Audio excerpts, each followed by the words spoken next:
For the latest information regarding the COVID-19 pandemic in Cupertino, please visit cupertino.org/coronavirus.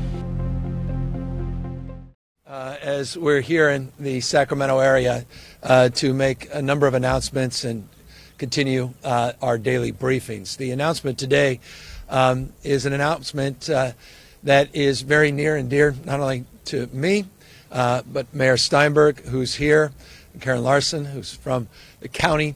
It's around the issue of homelessness. We are at a facility here in the Sacramento area that currently has 30 individuals that were out on the streets and encampments that were brought into this hotel/motel just recently to get them off the street, to begin the process of basically let me back up. To basically decompress, but moreover to address the real vulnerabilities of homelessness in this state and the issues of COVID-19 as it relates to the impact on the homeless population throughout the state.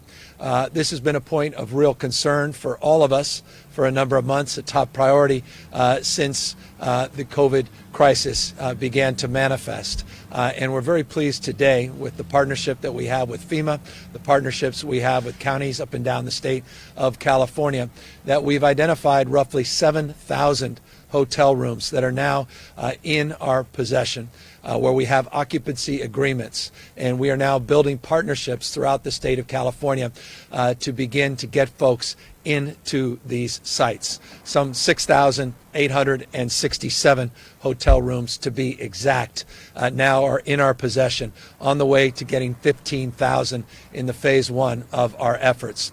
FEMA, remarkably and to their credit, have created a template, first in the nation, in partnership with the state of California, where FEMA is providing 75% reimbursements for this project. This is first in the nation. Their support is profoundly significant to address this crisis head on. It's all around making sure that we address the most vulnerable Californians with the kind of acuity and focus that is required at this moment. The bucket of support for FEMA is very focused. It's not limitless by any stretch of the imagination. It's focused specifically on individual homeless populations that have been exposed to the virus, that specifically are deemed high risk. That would be our seniors out in the streets and sidewalks, in encampments and in tents, and those that have tested positive for COVID-19. That's the bucket for reimbursement that FEMA has advanced. It's all around saving lives, and it's all around, as I suggest, decompressing our medical system, particularly our hospitals in the state of California. We're already seeing hundreds and hundreds of individuals now off the streets and sidewalks and into these non-congregate sites. And I'll reinforce that frame, non-congregate sites. What we want to do is relieve the stress in our shelter system so we can separate individuals and ultimately, again, relieve the impact in our medical care delivery system. If left unaddressed, we allow our most vulnerable residents in the state of California to be exposed to this virus. This was the crisis that predated the current crisis in the state of California, and we're doing everything in our power to meet it head on. It's a county-state partnership with the county fundamentally driving the car and the state of California building the car. We put together the technical teams of expertise. We are working with the counties as they identify these sites to get the operating agreements up and running, to make sure they're reimbursed appropriately, and to make sure that we have essential staffing needs met at these sites. Let me be specific about what I mean by essential staffing needs. We are doing laundry service. We are having an intake process that is appropriate to the site. To the extent security is an issue, we will make sure we attach some priority to security, but doing something else that's profoundly insignificant. We had Chef Jose Andres of World Central Kitchen who's just been extraordinary, who was there with us when the Grand Princess cruise came into the state of California, providing meals as we began the process of decompressing and getting people off that ship. He was there providing 3 meals a day for all the passengers and crew. Well, his organization is now going to be providing 3 meals a day for all our homeless on these sites. An incredible contribution to these efforts, and it just shows you the spirit of people meeting this moment, the spirit that defines this moment, the spirit of generosity and support. And so I just cannot thank a World Central Kitchen enough for connecting themselves to this cause, connecting themselves to this movement, and providing those meals, working with local restaurateurs in each of the regions throughout the state of California to help support these efforts. So that's the framework of what we're doing. Phase 1, 15,000 units, roughly 7,000 that we've already identified. We begin to move these contracts county by county, county-run, state-led in terms of providing the framework of support. But we recognize the county stress, the city stress as it relates to resources. And that's why it's important that I remind all of you that we have provided some $800 million in addition to the work we're doing to identify these motels and hotels throughout the state of California. $800 million of award grants have gone out just in the last number of weeks. The $650 million that was approved in last year's budget to the cities and counties and our COCs to provide for support services and identify sites to address the homeless crisis, and the $150 million because of the leadership of Tony Atkins and Anthony Rendon that we were able to prioritize on an emergency basis just a few weeks back through our budget appropriation. So $800 million of grants, $150 million of the new dollars that are now out. Award letters have already gone out to support this effort. 75% reimbursement from FEMA. There should be no excuse for us to begin to scale these operations in the next days and weeks. And it can't come soon enough, because we had, of course, that one tragic death, the homeless individual in Santa Clara, and we had a number of counties in the last days that have reported incidences of positive test results in counties large and small, including San Francisco, but other counties in LA that have shown at least a dozen, in fact 14 in our last count. By the way, that's an undercount, we know. That's just what's been reported to us. But heightened concern around the need to do more in our congregate facilities to isolate people into shelters like this and provide those basic essential services as we work through this crisis. Just a few final points before I bring over the head of our homeless task force, Mayor Steinberg, to say a few words. It's important to note as well that this is also an operation being supported by the support of the federal government. $118.5 million of direct homeless grants have come from the CARES Act, the $2.2 trillion federal stimulus. So that's additional resources that we'll be quickly dispersing throughout the state of California to augment some of the concerns around these facilities being temporary. And I want to make this point before I bring up the mayor. The anxiety often is, well, this is wonderful to help us for 3-4 months to get us through this crisis. But what happens after that? If you're a county leader, you're saying, I'm not sure we are in a position to have the resources to continue these operations. That's why the federal dollars are important. That's why I'm highlighting them. And I also want folks to know at the county level and the city level, this was the crisis we needed to address before the COVID-19 crisis, and we're not walking away from meeting that crisis head on as we move through this process. And that's why these operating agreements or these occupancy agreements at places like this include extensions and all the new templates that we have just engaged in the last few weeks include purchase options, so that the state of California can help support through philanthropy, local government support, the opportunity to purchase these sites so we can look more long-term as this being part of our panoply of solutions to address the homeless crisis in the state of California. So it's a long way of saying this. We're not just thinking short-term. We're also beginning to process an orientation of focus and energy around long-term supports so that we can get people off the streets in a permanent way. But again, this could not have happened without FEMA's extraordinary support and partnership, and the partnership of leaders like the leader I'll be asking to the mic in just a second, and that is the head of our homeless task force, the mayor of Sacramento, and someone who's been out front on this issue for years and is here yet once again to see this crisis of COVID and the crisis of homeless come together in a way that only reinforces this sense of urgency, but moreover reinforces why we're pleased and proud that he's mayor of Sacramento and leading the efforts throughout the state of California. Darrell Steinberg. Thank you very much, Governor. Let me begin by thanking you. You often talk and have talked frequently over these last days about Californians meeting the moment. You are meeting the moment, and more than meeting the moment in every way here. And we're grateful and proud that you are at the helm and that you are leading not just on this crucial issue of homelessness, but on every other aspect of this unprecedented situation. So thank you.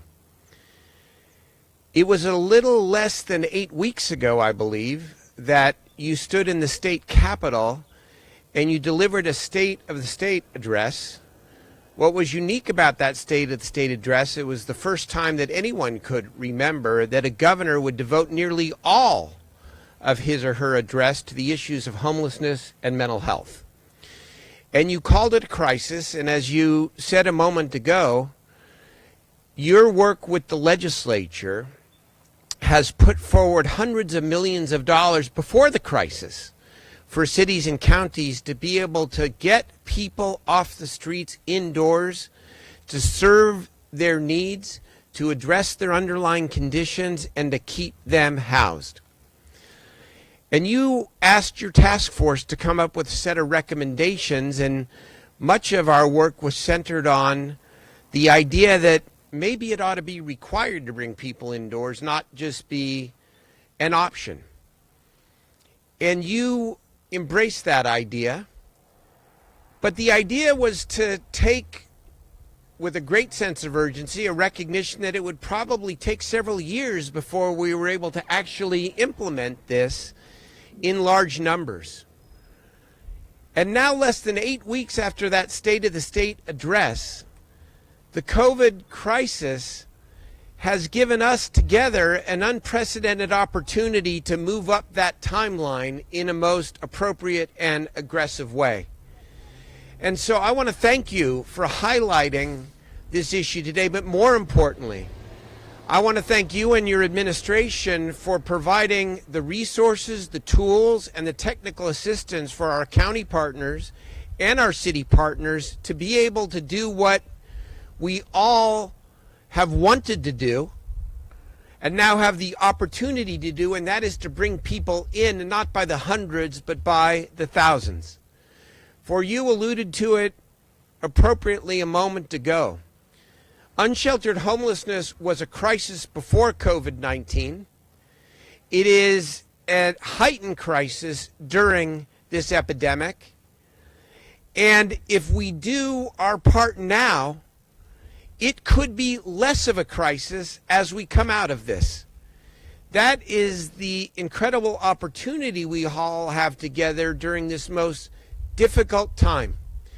And I know on behalf of all of the mayors and the local elected officials, we are grateful to have a state that is, and an administration that is leaning in, that is partnering with us, that is providing us the resources. Our promise on the other side must be that we are going to do everything we can to implement this strategy as quickly as possible. So I thank you for the opportunity, and I turn it back over to you, Governor. Thank you, Mayor, and thanks for all your support and leadership on this homeless issue. And let me just briefly update everybody on the total number of positives in the state of California, the number of hospitalized, the number that are in ICU.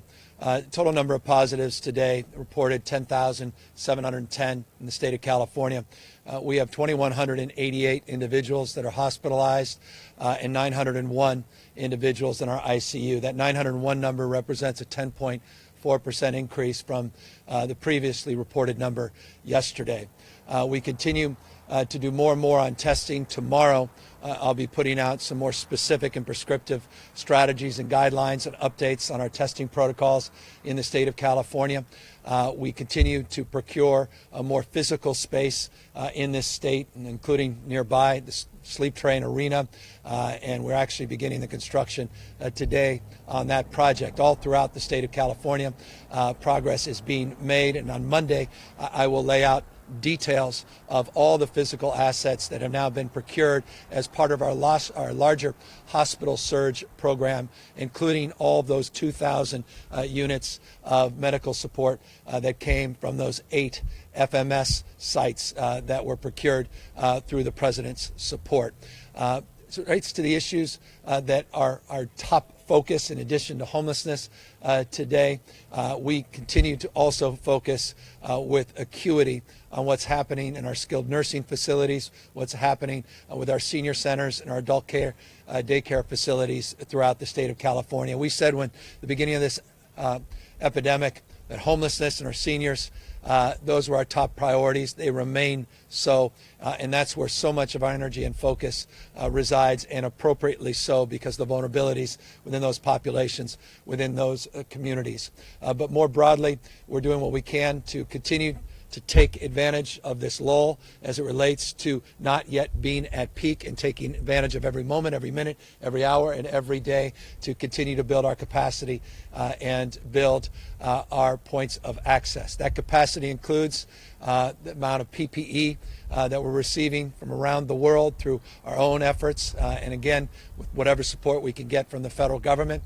I promise on a daily basis to update individuals just as the proxy for PPE, the N95 masks. We have, as of this morning, distributed now just over 38 million N95 masks in the state of California. As I said, as soon as we get those masks in, we get them out as quickly as possible. We'll need tens of millions more, hundreds of millions of more masks, more broadly defined surgical masks and shields and coveralls and gowns and gloves, and those procurement practices and those supply chains are being activated, as I said, all around the globe. We continue to find and source more ventilators, found a few hundred more from the LA County region that we're retrofitting back up in Sunnyvale, Bloom Energy, and continuing to resource and stack up the ventilator assets as well.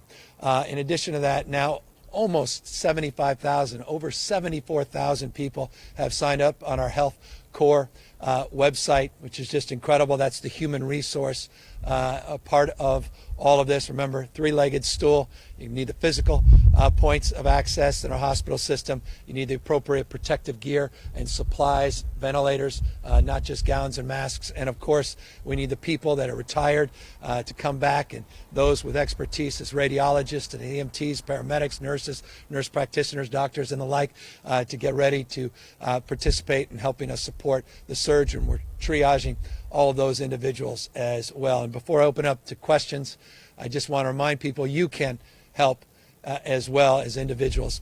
Serve.ca.gov, serve.ca.gov.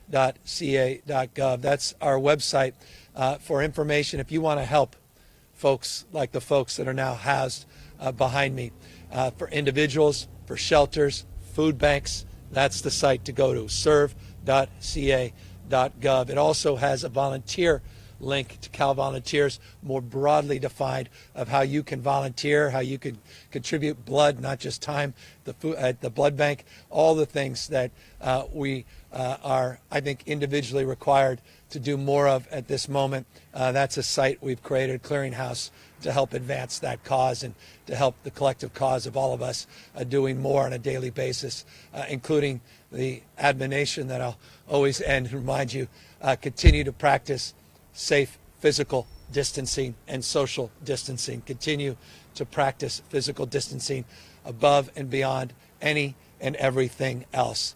We have done a remarkable job in the state of California. If we continue to do that job. Will continue to buy us time before that peak so we could continue to do more projects just like this. And if we do that, you are quite literally responsible for saving lives. And there's no greater or more noble pursuit in life than able to look back at the end of your life and say you met that moment and there are people walking around, their kids and grandkids, because you did the right thing just by practicing safe physical distancing, continuing to stay at home except for for essential purposes.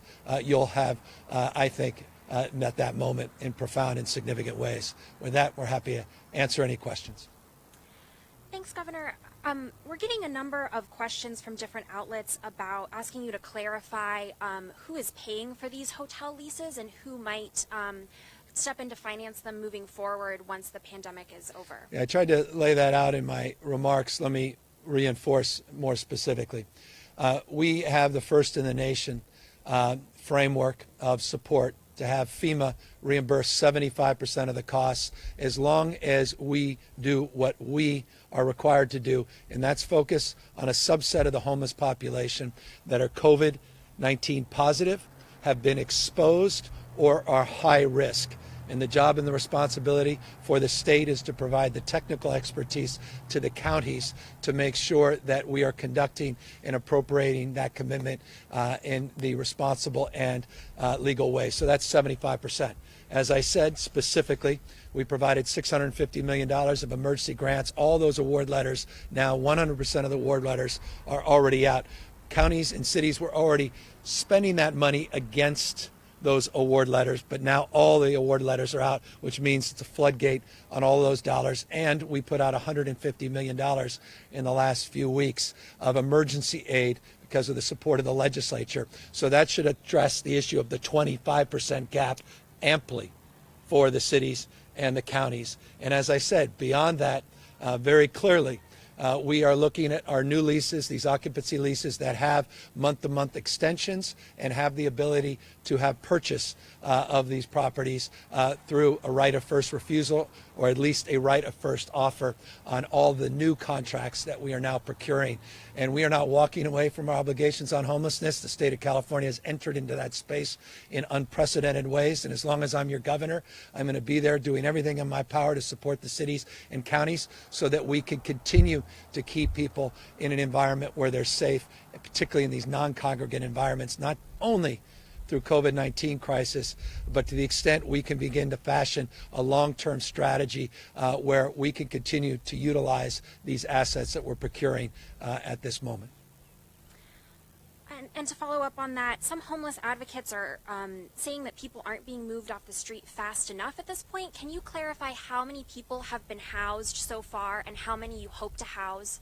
Well, with this specific program, and again, we have 58 counties, 470 plus cities doing a magnificent job in certain cases, not doing good enough in other cases that continue all of their homeless operations with all of the new money that the state of California has provided. And so that is separate and above. But let me be specific to what we call Project Roomkey, which is this program, 15,000 units that we will identify and procure under this new FEMA framework. Just shy of 7,000 have already received occupancy agreements, and we have 869 people that are already in hotels just like that, including 30 of the 34 units in this hotel. I want to caution people, we don't want everyone flooding in to all 6,867 of the existing rooms that, again, number roughly 7,000. We want to make sure we create some slack so as we manage the situation and we decompress the rest of the system, we're doing it in a very judicious and thoughtful way. That's exactly how we're appropriating ourselves with the hospital surge as well. You don't want to run to capacity too early. You want to do it in a methodical way. So the answer to the question that the advocates pose is they're right. And we recognize good enough never is. But I'll tell you, I don't know another state that's gotten close to 7,000 housing units just in a few weeks that has an agreement, none do, with FEMA to get reimbursed, and now a real process and protocol that's bottom up, county by county, to begin to triage individuals and move them quickly and effectively and safely in an orderly way into hotel rooms, and I'm very proud of that. A number of reporters also have questions about the state's modeling and when we're going to see a peak in the number of infected cases with COVID-19. So some models, other than the state's, show the state may be having a peak in April. I'm wondering, why is California's modeling different? And Well, go ahead. I can't answer to what specific model someone else has. There's certainly national models that show April. We're in a very different place than, for example, New York. We're in a very different place than other parts of the country. There's a unique set of circumstances in this state. And every day it's dynamic. Every day we're iterative in terms of incorporating new data sets, new trend lines, and updating our modeling. That's what our modeling shows. Our modeling's not done in isolation. It's done in collaboration. It's done with the systems, the healthcare professionals. It's done by taking a look at everybody else's modeling and incorporating some inputs on the basis of their expectations, and we recalibrate ours, and that's what our modeling shows. And right now, I can only say this, since we put those models to the public a few days ago, all they have been in the last 3 days is reinforced. And so we're standing by them with always our eyes open that on a daily basis those models get adjusted. So when exactly is your modeling showing that California will hit the peak infection rate? Well, as we showed everybody just a few days ago when Dr. Galley presented those models to the public, we were looking into the May month that we started to see things begin to peak. And so that's where we currently are. We don't have an exact date because every day adjusts, and I don't want to say on this particular date we're going to see a peak. Anyone who could say that is misleading you. And so on the basis of our current modeling, we are in those first few weeks of May.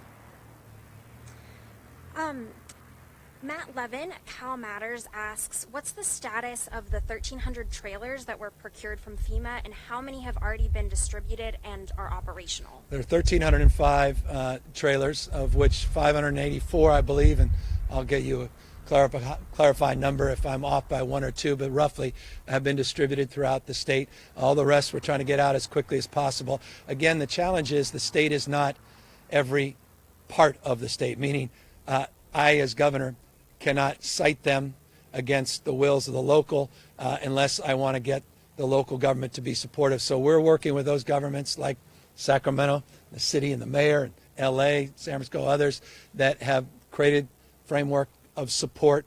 So once they take those trailers, they're actually being utilized. There's been some circumstances where we've given trailers and they're not being utilized. So we're doing this in a very thoughtful and methodical way.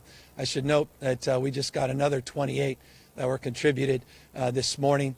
We're very proud of that. So we're now north of 1,305 trailers, but we're trying to get them out as quickly as those sites are offered by the cities and counties, and we're starting to see those efforts at the local level really start to bear fruit. John Ruich of NPR asks, given the ongoing challenges in procuring personal protective equipment and ventilators and states bidding against each other, what specific changes would you like to see FEMA and the White House make today to improve procurement, supply chain, and delivery challenges during this pandemic? Look, I'm not going to offer advice at that scale. I'm dealing with a nation state at scale, the state of California with 40 million folks, and we are working very, very collaboratively with our private sector partners and within and around our supply chain, and with FEMA specifically. We are blessed to have Bob Fenton, who's the regional FEMA administrator, who happens to be a resident of the state of California, and we're working hand in glove with him as it relates to that supply chain of ventilators. Clearly, the national stockpile will be insufficient to provide the ventilators that we'll need and the ventilators that will be needed for the rest of the country. And so that's why we're not relying on the national stockpile. By the way, we haven't received one ventilator yet, and I don't anticipate anytime soon that we'll get those vents. But rather than rolling over, rather than complaining about that, we're going out and we are securing new ventilators, and we're refurbishing ventilators in ways that I think would do, well, that make us all, I think, should make us all very, very proud. I want to clarify so people understand.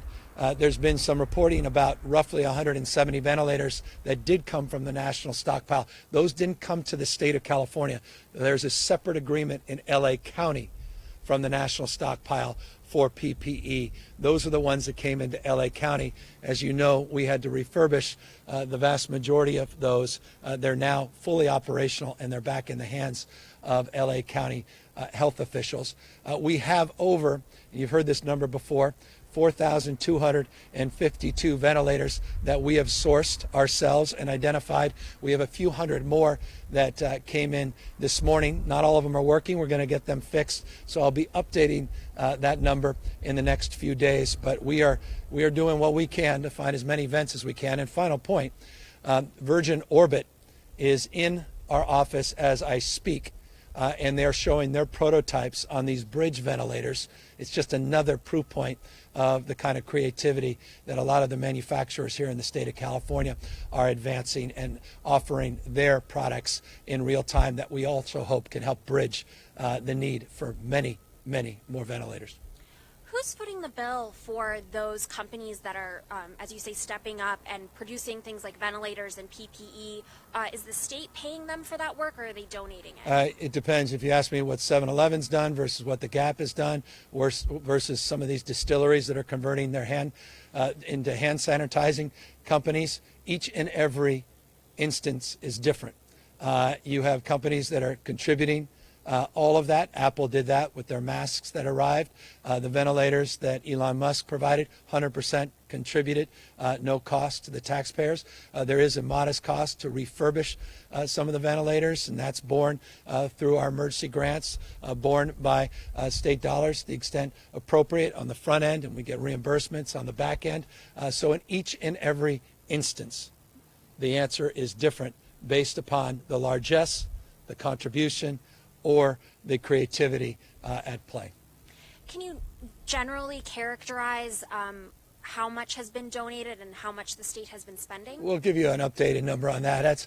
I'm just trying to procure in real time all of these assets, but it's certainly it's an extraordinary amount of money, energy, time, and volunteer and philanthropic support that we're seeing. It's unprecedented, and it's in the hundreds and hundreds of millions, billions of dollars when we are done.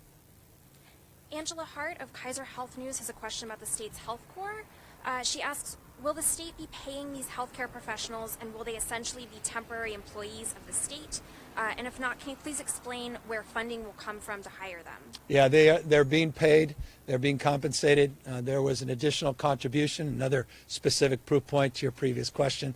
$25 million was provided by Facebook, specifically Mark Zuckerberg and Priscilla's wife, to help with the stipends for that workforce, for transportation, childcare, and for hotel stays so they can stay close to their care or to their patients. We're triaging all 74,000+ applications in real time. That alone is going to take hundreds of folks going through the applications, matching people to needs, wage requests, wage capacity. That will be borne within the healthcare delivery system, the hospitals specifically. Many will be part of our larger delivery system, be paid for by traditional sources, be it state or federal support, and again, augmented by private sector's willingness to help with all of the incidental costs associated with that workforce. But they are compensated. They're not a volunteer workforce.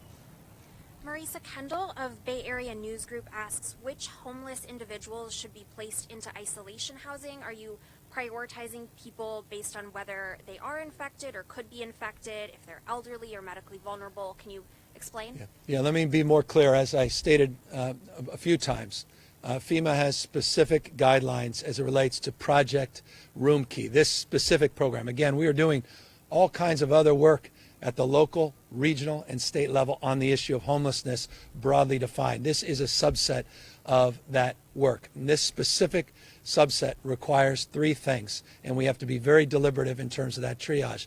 And number one, if you're COVID positive. That is an isolation responsibility, and it is an opportunity in this new partnership. Number two, if you've been exposed to the virus, meaning you, for example, this would be a easy to understand example, if you're in a shelter and an individual has been there, asymptomatic, may have been spreading it, but ultimately was COVID identified, there is a likelihood that others may be infected, or a staff member was infected. That is someone that's likely been exposed, and we're trying to get them out of a congregate facility into a non-congregated, more isolated setting, which is second point of appropriation or second point that is appropriate for the appropriation for FEMA. Number three, the third category is high risk, and high risk is defined many different ways. Easy way to define it, 65 and over, but people that have many other underlying health issues that are living out in the streets and sidewalks would also apply under that definition. So that's the prioritization of how we triage and prioritize, and that is allowable for reimbursement. Again, it's 75% from FEMA, and with all the money the state's providing locals, they can easily pick up that 25%, and then we all work together to figure out how we can deal with the long-term needs of a homeless crisis that, again, predates the COVID-19 crisis. Elisa Ross of Telemundo has a question about requests that Senator Marina Elena Durazo and other advocates have been asking you for more relief for undocumented workers. Can you clarify if you're doing anything on that front? Well, no state in America does more to help residents regardless of their immigration status, and I'm very proud of the work that we did together last year to expand our healthcare capacity more formally, not on the emergency side, but on a preemptive side, on the side of providing health insurance for those that were uninsured. We'll continue to do more, and we have very specific processes on every proposal that we advance publicly. We have a culturally competent component of those proposals, which is a long way of saying this, that we always consider those that are documented, those that are undocumented, those that are living in mixed status families. Let me give you an example of what I mean. Just yesterday, I announced the work we're doing to help support small businesses. I very specifically mentioned in my remarks yesterday that there are many businesses, tens of thousands of businesses, that do not and cannot get the support of the SBA.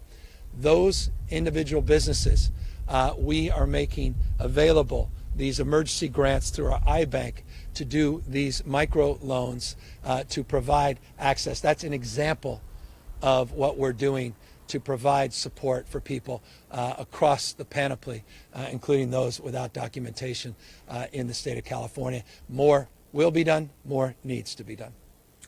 Final question from Jessica Rosenthal of Fox News.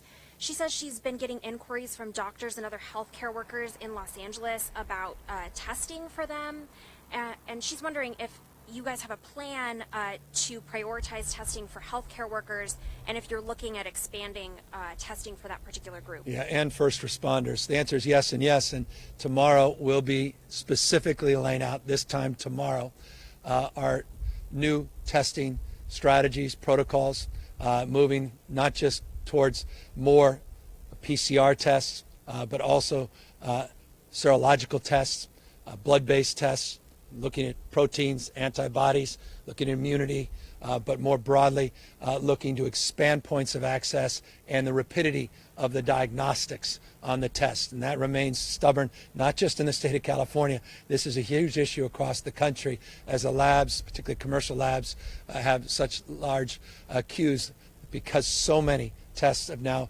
are being done at the same time. It's taking 6, 7 to 12 days to get test results back. So we want rapid tests, we want point of care tests, we want blood-based tests, not just the traditional swab PCR tests, and we'll be laying out very detailed terms what our new expectations are and what we're promoting tomorrow at this time. Thanks. So with that, I appreciate always the questions. I hope we're providing some specifics as it relates to responses, and know that we're working on a myriad of other issues that I haven't even touched on that touch the lives of millions and millions of Californians, from addressing the challenges in our jail system to our California corrections system, more broadly defined, CDCR, and making sure that we're working with probation and parole, and of course continuing our work to address the anxieties coming up around payroll, taxes being due on April 10th, encouraging people to sign up for the new federal programs, small business loan programs, loan forgiveness loan programs that we promoted yesterday, following up on all the things we've been promoting, including perhaps the most important thing you can do outside of physical distancing, and that is check in with seniors, check in with neighbors and strangers, and continue the spirit of civic contribution. Serve.ca.gov. Serve.ca.gov creates a clearinghouse for all of that and more. And so I just want to thank the mayor. I want to thank our county health director and so many others that helped make this possible here in the Sacramento area. And all I can say is more is coming, and it cannot come soon enough. Thank you all very, very much. For the latest information regarding the COVID-19 pandemic in Cupertino, please visit cupertino.org/coronavirus.